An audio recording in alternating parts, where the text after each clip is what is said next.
Good. Bali naman to sa kuan sa RE 900 to ito. Para sa Kulinis. RE 900.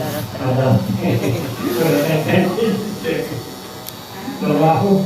Basta ang trabaho na kami. Ako eh, nagdali pa. Ako sa naman sa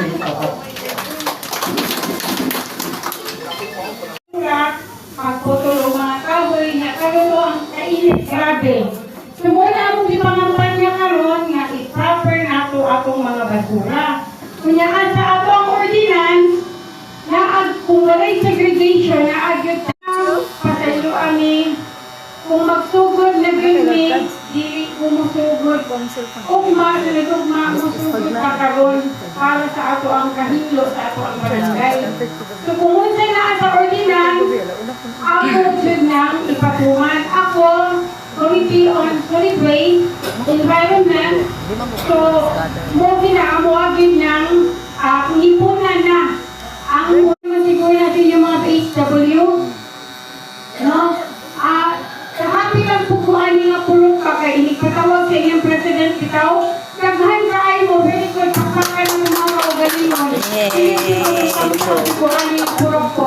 Kaya inikatawag gani ang inyong pulong gamay sa ayo. Ano sa pagkita, inikatawag pinakadaghan na silang isa gato.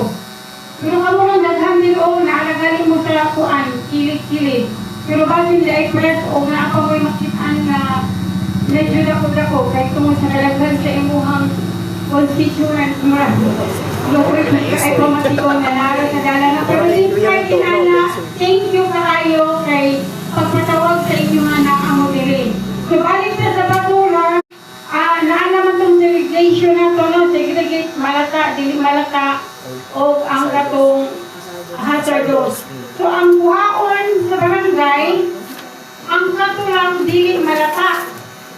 So ang malata, kamunay, kita na yung problema o kasa. Pwede na itong imong sa atong mga bulang ako sa balay na puro simento.